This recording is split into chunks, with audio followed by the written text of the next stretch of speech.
Good afternoon, friends. This is Lee Kersey, the Simple Georgian. I wanted to make a quick video. Today I'm smoking a Rough Rider. I believe it's the Indian Head. It is the Maduro Robusto 5x50.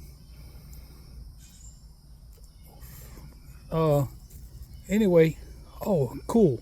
Check this out.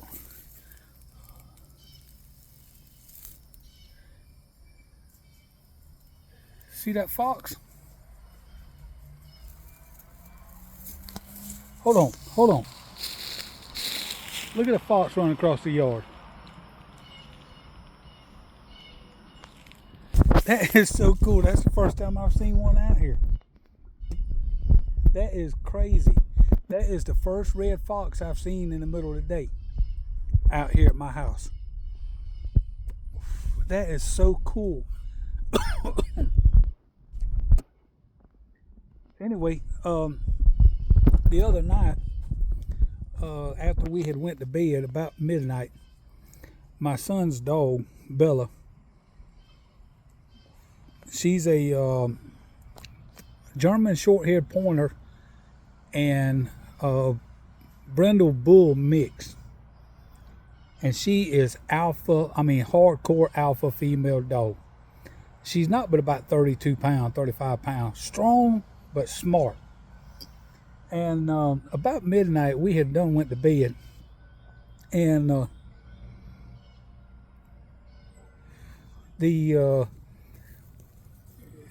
she started carrying on in the house.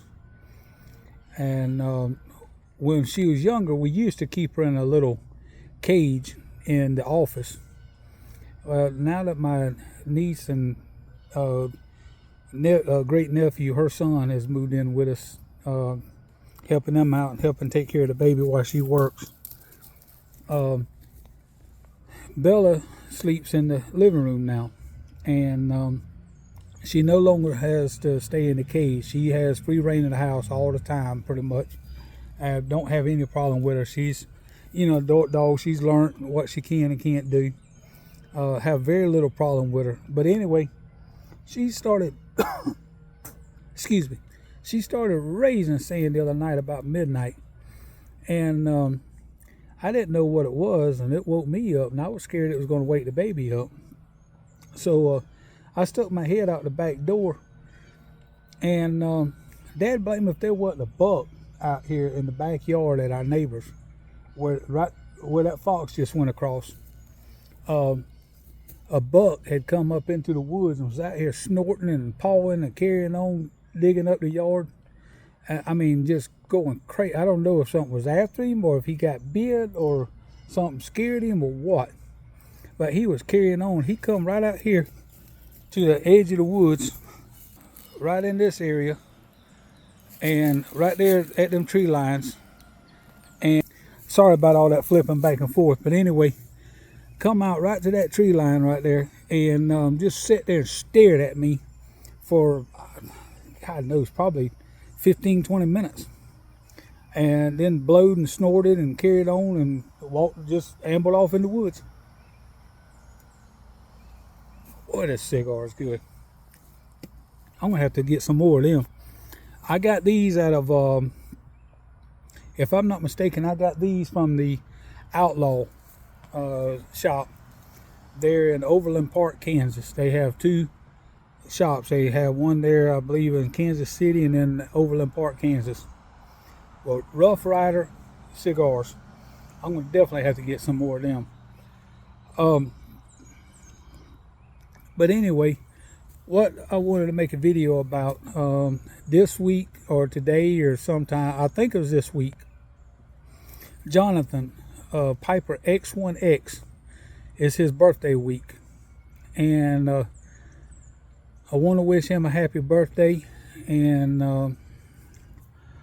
all of that, and let him know that we're thinking about him on his birthday, and hope that this will be a VR. Hopefully that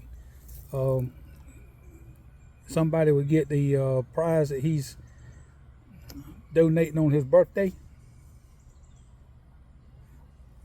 And I want to congratulate Jesse of Just Piping for winning the prize from Montana Piper and Miss Montana Piper. That was a no-brainer for me. I don't know about anybody else, but Jesse always does some good videos. He has some good intros. He has some good things mixed in with his videos, and that, I mean, I don't know how much time he spends on it, but I know it takes a little bit of time. And me personally, I knew I wasn't going to have a chance at that gift from Miss Montana Piper. So Jesse, you deserve that one, buddy. And I really enjoy the time and effort you put in your videos. And I want to give a shout out to Porch Piper Tom and to Gary the Stilly Papa Bear. I appreciate y'all. Y'all been there for me from the very beginning, and I appreciate y'all. Flat Cap Piper, we still praying for you, brother. No, things are rough, but we are still praying for you, and want you to know that. I've touched base with him a few times via email, and just to let him know that I'm thinking about him. If you have his email address, please reach out to him and let him know that you're still thinking about him and care for him. That way he don't think that, you know, we just walked off and forgot him, which I don't think y'all have. But I mean, that's a hard thing to miss your partner. And him and Lady Fire were so good to the community and really enjoyed their input. It's good to have somebody that you can deal with and have input like that together, talk back and forth on, you know, have reviews and stuff. And I still go back and watch their stuff from time to time, and watch her kitchen, Lady Fire's kitchen. Some good stuff there. Really energetic, really sweet people, and we want them to think, you know, we want them to know that we're still thinking about them. But Jonathan, we hope you have a good birthday week, buddy, and hope this VR takes care of my situation with that. And I believe you asked the question, what is your best accessory for pipe smoking? I'm going to say mine would probably be my pocket jars. They are the perfect size for, I don't know, probably a good half an ounce or a little more of tobacco. And as of right now, I think I have in the neighborhood of about 8 or 10 of them in my book bag that I carry with me on a regular basis. So I always have a good selection of pipe tobacco. And I keep that, and I keep 2 ounces of one of my English blends that I smoke a good bit of. Right now, I think it's the it's one from Boswell's. I can't remember the name of it, but it's one from Boswell's. I'll have to think of the name of it and mention it next time or whatever. But I carry an English blend from Boswell's, and then I carry, like I said, 8 or 10 of them pocket jars in my book bag. That's probably one of my best accessories for pipe smoking. That way, I don't like carrying the big tins, you know, that you get with your, excuse me, a little thirsty. I just finished supper, so I'm trying to finish some water. I'm trying to keep my water content up. The doctor wants me to keep my water content up with my medicine to help, you know, drain, you know, keep the fluid and all level.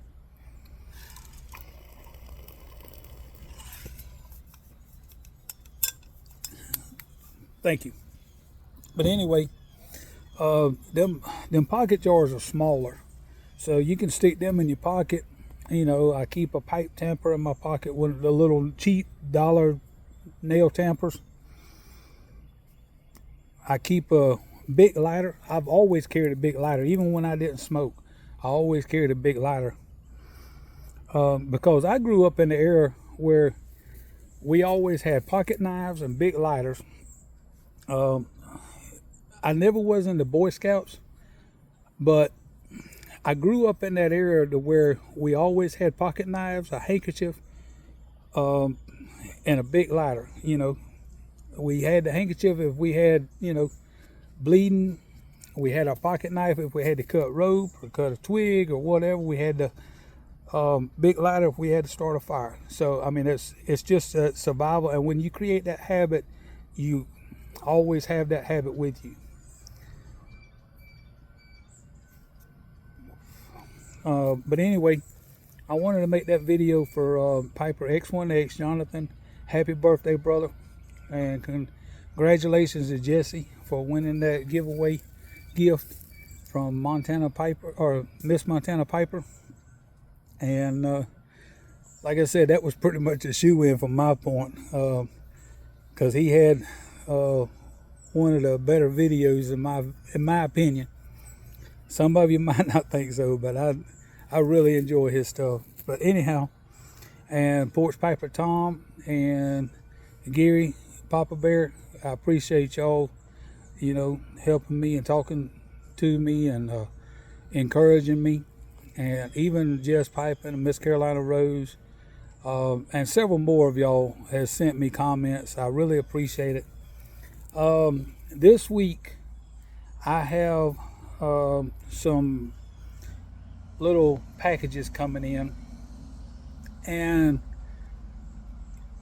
if you don't mind, I would like to do, I don't know how this would go over, but I would like to do a sample box pass around to the YouTube community. If you don't mind, my email's in my page here, and of course this will probably be for US only, and because it's too much to ship anything overseas.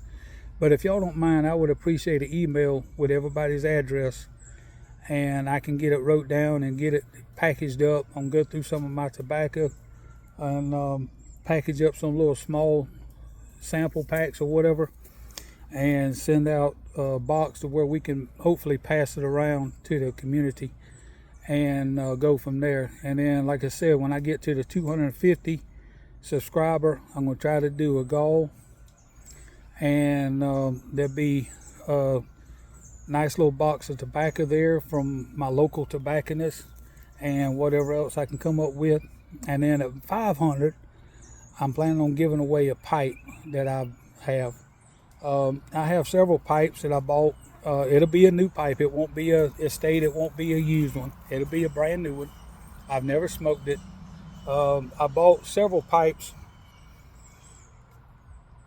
My cigars went out. But anyway, I bought several pipes from back when some of these online places has a deal going the way you buy a pipe, they'll send you a tobacco. And that's the only way you could get the tobacco. So I bought, pipes to get the tobacco. And it's not really pipes that I wanted. I mean, I'm not saying I wouldn't keep them, but I was just going to use that as one of my gifts for the 500 subscriber mark.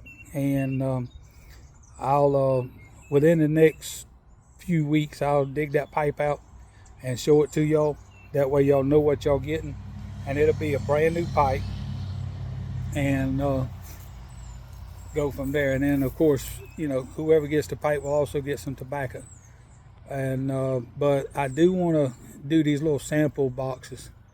If y'all could send me an email with your address, I would appreciate it, and I'll make a list up and see if we can't do a pass around on some of this tobacco, and maybe y'all can get something that y'all haven't had before. So we'll go along with that. And before I forget, I've had this in my mind for a while. Several months ago, I was at Chambersburg, PA, at the Boswell store. And the guy that runs that store, he's a younger fella. And he's, as far as I understand, he is no kin to the Boswells. But he runs that store for them there in Chambersburg. And me and him had a long talk about this merger with STG, McBaron, Sutliff. And I know a lot of people's tired of hearing about all that. But I wanted to make this point and let y'all know what me and him discussed. He told me that a lot of the people that made such a fuss about the tobaccos is very minute compared to the pipe tobacco community. He said most of the people that's in the pipe tobacco community that we don't see is different people that they go to the store, they've been buying from that one store, or their local brick and mortar. They've been buying from that store for years, and they're buying their one blend. He said most of them smokes aromatics, and they'll get their one or two blends, and they'll buy it by the pound.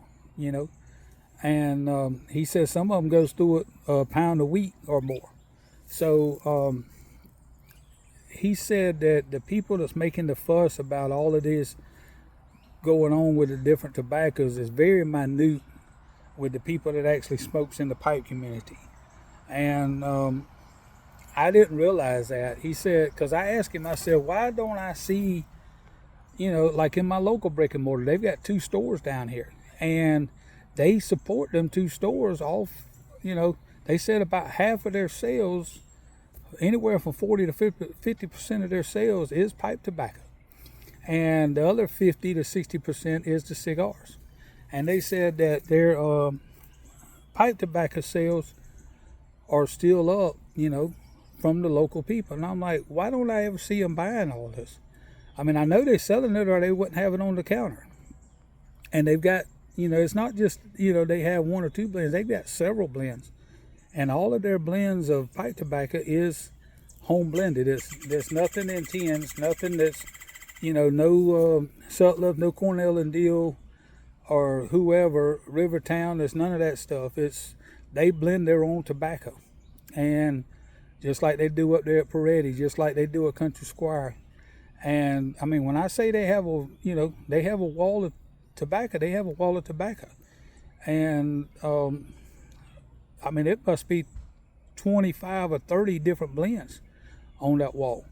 And they've got to be selling it or they wouldn't keep it on the wall, Now, there has been some that they've had in the past that I've picked up, got lucky and got a couple of ounces or 4 ounces or whatever of, that they no longer can get because of the blending components. But from what the guy told me there at Chambersburg, Boswell's, that the reason these brick and mortars are staying open like they are, what's left of them, is because of the, handful of people that we don't see that's buying that 1 or 2 blends that they like. And he's saying that the biggest part of the people that's making all this fuss about the tobacco is like very minute, like 10-15% of the pipe community world. So he said the rest of them we probably don't never get to see. So that was the stories that, from what I'm hearing from him and from what I'm hearing from these other brick and mortars, just from seeing, and hearing what I, have found out from them over the past couple of 3 years of me traveling and going to these other shops. So, but anyway, I wanted to pass that on, and we thank you for watching. Thank you for subscribing, and we hope y'all have a blessed day. I'm going to relight this cigar and finish it off and have a good afternoon. Thanks.